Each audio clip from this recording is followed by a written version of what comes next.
we'll have all the values represented in terms of fixed point representation.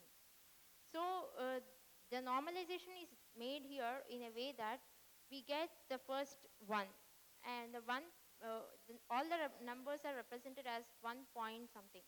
So to get this shift, we have the exponent value of q. So we multiply that shift 2 power q for the with the data.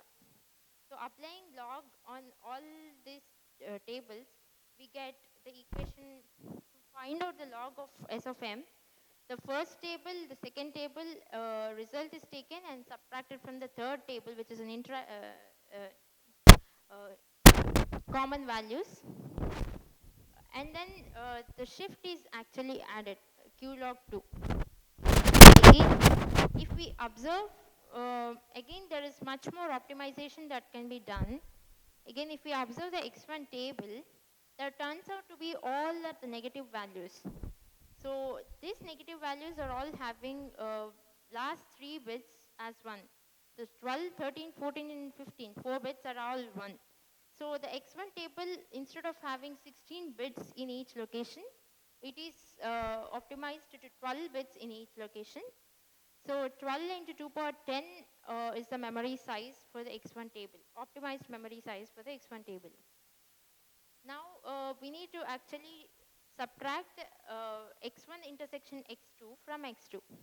Instead of doing it separately, since there is an overlap, first the subtraction is done and then the values are stored. So the new x2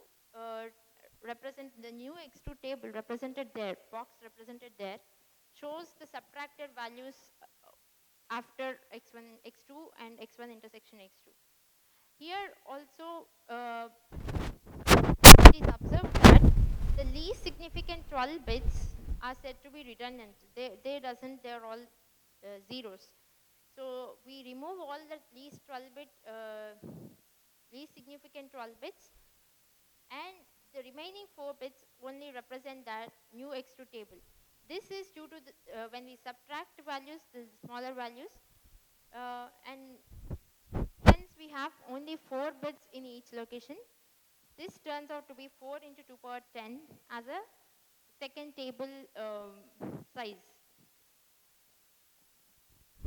The shift or the q log table is a very small table of 50 bytes.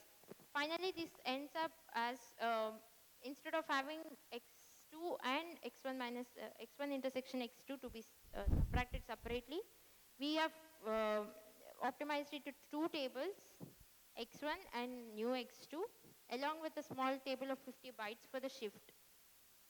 Finally, all the results from the tables are added as shown in the equation to obtain the logarithm. The implementation part will be continued by Mr. Dayal Kumar.